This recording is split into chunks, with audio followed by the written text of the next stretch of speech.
The Denver Broncos are set to play in their preseason finale against the Los Angeles Rams. Let's go over some top storylines from the game. So tomorrow, the 26th at 7 p.m., the Denver Broncos are set to take on the Rams for their final preseason game of the year, as well as their first preseason game at home. I'm really excited to finally get out there and get to be at Empower Field at Mile High for the first time this year. And this game for both the Broncos and the Rams is probably going to be mostly a backup bowl. The Rams have a strict policy where they don't play their starters whatsoever in the preseason. And with the Broncos, after having 2 straight days of joint practices with the Rams, Peyton says that he's confident and comfortable enough with where things are at right now that if any starters do play in this game, it will only be for one series. I don't expect we're going to see guys like Russell Wilson, Javonte Williams, Courtland Sutton. I don't think we'll see Justin Simmons or PS2 out there. A lot of our key guys I don't expect are going to play in this game. But I do imagine that if there's going to be somebody from our starting unit that's going to be out there, it's going to be the 5 members of our offensive line. Because Mike McGlinchey missed all of that training camp time, we have yet to see all 5 members of our starting offensive line play together in a preseason game. I really want that to change before having to go into week 1 of the regular season when the 2 edge rushers that we're going against are Max Crosby and Chandler Jones. I really want, especially our tackles with Garrett Bowles and Mike McGlinchey, to be at the top of their game. And with Bowles, we've already talked about him ad nauseum on this channel. We don't really know what we're going to get out of him, quite frankly. But with Mike McGlinchey, he was looking pretty rusty in training camp because before he got injured, he missed the first part of camp, unfortunately, due to a death in the family. So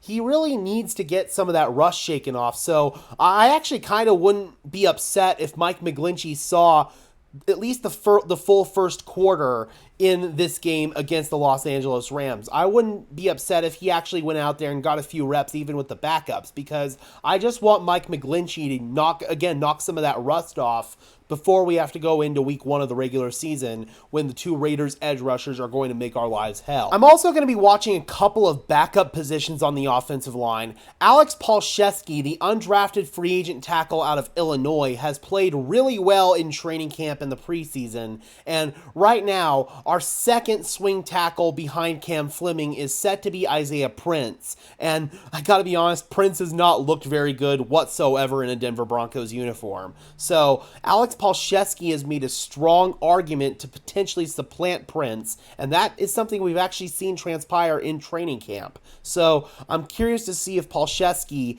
can indeed solidify that spot ahead of Isaiah Prince. I'm also going to be watching Luke Wattenberg to see if he can secure the backup center job behind Lloyd Cushenberry. Right now, it seems like Wattenberg has the upper hand strongly over rookie Alex Forsyth. So right now, I feel like Luke Wattenberg is going to be our backup center, but I want to keep an eye on that. Make sure that he locks that position down in our final preseason game. Now moving into the quarterback position, like I said earlier, I do not anticipate Russell Wilson playing in this game. I feel like it's probably going to be Jarrett Stidham for the full first half and maybe even part of the third quarter, and then it'll be Ben DiNucci taking it the rest of the way. So I'm curious to see if this can be another game where Jarrett Stidham separates himself from Ben DiNucci. I felt like it was mostly due to Ben DiNucci not playing very well against the 49ers, not so much Jarrett Stidham blowing anybody away with his play. Although the numbers look decent, I think when you actually look back at the tape with Jarrett Stidham, it was nowhere near as pretty as the numbers showed. So I'm going to be curious to see if we indeed see some more separation here, be it through Stidham playing well or DiNucci playing like crap. And I'm curious to see if we finally can see some separation at the backup quarterback spot, because right now it seems like Jarrett Stidham is the bona fide backup quarterback. But up until pretty much last week, Ben DiNucci had looked like the better quarterback both in camp and the preseason. So I'm curious to see how that shakes out.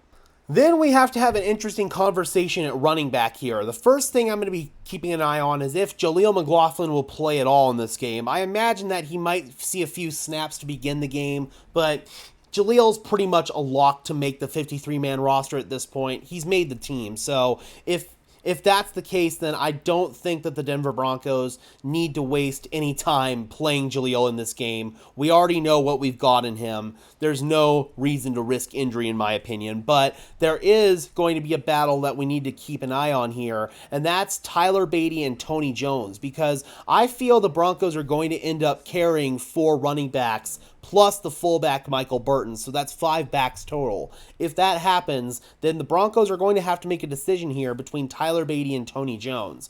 Unfortunately, with Beatty getting injured last week, that kind of opened the door for Tony Jones to supplant him, but the week before that in Arizona, Tyler Beatty was kind of the clear-cut number 3 running back, even ahead of Jaleel McLaughlin, but it was over last week that Jaleel McLaughlin closed that gap. He's the RB3. Now we need to figure out if the RB4 is going to be Tyler Beatty or Tony Jones. I think it's probably going to end up being Tyler Beatty because he's somebody I'm not quite as confident we can sneak through waivers and sneak onto the practice squad. I feel like we could do that with Tony Jones Jr. He'd be basically the backup to Javonte Williams and Samaje Perine, and whatever games that we need to call Tony Jones up from the practice squad, we could do it twice. I feel like that would be the more realistic approach, and knock on wood, if Javonte Williams or Samaje Perine go down, we can always have the option to activate Tony Jones onto the active roster. I'm also going to be keeping an eye on the wide receiver position because Jerry Jeudy's injury yesterday definitely made things a lot more interesting at that position. I feel like right now, Cortland Sutton, Marvin Mims, Brandon Johnson, Little Jordan Humphrey, and Marquez Callaway, those are the strong candidates to make the roster. But I also feel like we need to see some play out of Kendall Hinton, see if he can maybe make an argument for the practice squad. We've also got Michael Bandy, Nick Williams, J.J. Koski, Taylor Grimes, all of those guys to think about. Taylor Grimes, I feel like, is a prime example of a guy the team is really trying to sneak onto the practice squad. He has gotten a crap ton of looks in training camp, but they're really limiting the amount of looks that he gets in the preseason games because they don't want tape to get out there of him and some team to poach him. They don't really have a spot for Taylor Grimes on the active roster, but they don't want anybody to see him and risk poaching him before they could get him onto the practice squad. The team really likes Taylor Grimes, so I feel like he's a lock for the practice squad. But right now, again, I'll be watching Kendall Hinton. I'll be watching Michael Bandy. I'll be watching those guys like that, Nick Williams, to see what they can do to maybe make their case for a role on this team after Jerry Jeudy went down and we potentially have another spot freed up at the wide receiver spot. This was definitely good news for Little Jordan Humphrey because Jerry Jeudy's set to miss 4 to 6 weeks. If it's closer to the 6-week timeline, the Denver Broncos could go the approach of waiting until after the cut deadline is over and the initial 53-man roster is set, and then putting Jerry Jeudy on injured reserve. If that happens, he'd have to miss the first 4 weeks. So that would then clear up an extra active roster spot for another wide receiver. But I also feel like they're going to use Greg Dulcich as sort of a big slot receiver, so that might take up an extra number there and not have them have to worry so much about another body at wide receiver. And another guy as well that I want to talk about in Alberto Cuebanam. This is going to be a big game for Alberto Cuebanam just for the overall trajectory of his career. He had a strong outing against the San Francisco 49ers, and he had a really strong practice against the strong 2 practices against the Rams after that. I'm curious to see if Alberto Cuebanam can actually maybe get on the active roster as our 4th tight end ahead of Nate Adkins, because I think the team's going to carry 4 tight ends.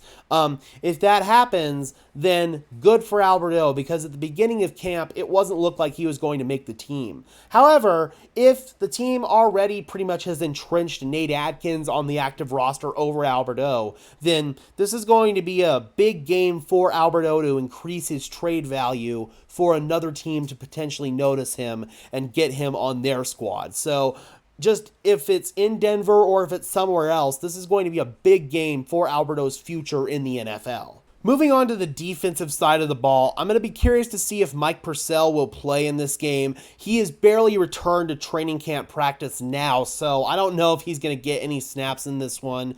Tyler Lancaster is a guy, though, at defensive tackle that I'm definitely going to be keeping an eye on. He had a strong training camp and a strong game against Arizona, but against San Francisco in our second preseason game, he kind of fell back to earth a little bit.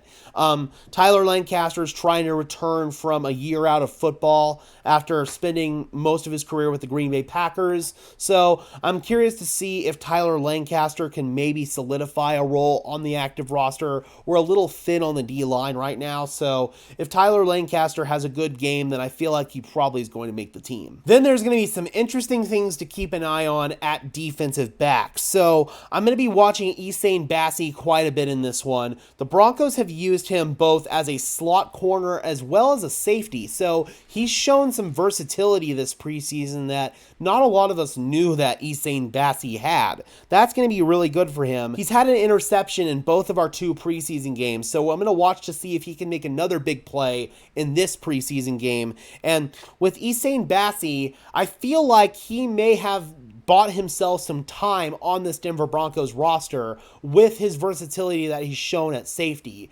PJ Locke, I'm not sure what's going to happen with him with his lower body injury. The team is saying that he's probably going to be fine, but he has not participated at all in practice this past week. So I don't know what that means for PJ Locke going into the regular season.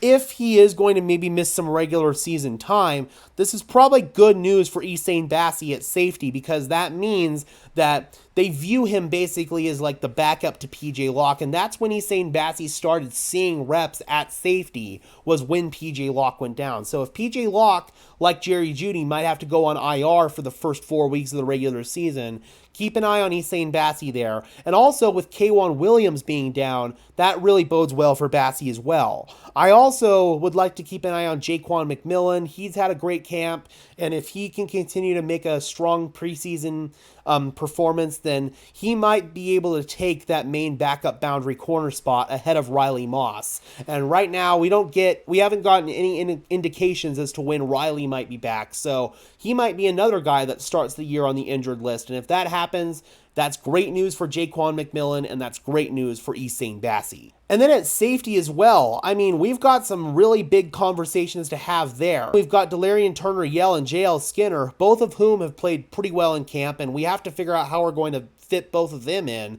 because Delarian Turner-Yell contributes on special teams, and then J.L. Skinner is a draft pick. I don't know if the Broncos want to risk exposing him to waivers and sneak him on the practice squad. Finally, the thing we'll all be watching is the kicking game for the Denver Broncos. Can Riley Dixon have another bounce-back day as a punter after struggling big time in our first preseason game against Arizona? And Brett Maher, after he had a perfect outing against San Francisco, will that continue? So we'll definitely be monitoring that. Will the Denver Broncos express confidence in Brett Maher, or are they going to look to maybe add another kicker from outside the building? All right, Broncos country, if there's a key storyline from our third and final preseason game against the Los Angeles Rams that I left out of this video, be sure to drop those comments down below and let me know what it is, as always. Be sure to leave a like on this video, as well as subscribe and ring the bell so these videos appear in your notification feed, and be sure to tune in to the game tomorrow night, 7 p.m. Mountain Time. Unfortunately, we will not be streaming that one here on the channel since this is a home game, but we will be doing a pregame show and a postgame show from Empower Field at Mile High. So I hope you guys are looking forward to that. And until next time, Broncos country, this has been another episode of Denver Broncos Syndicate. I am your host, Gage Madrid, saying peace out.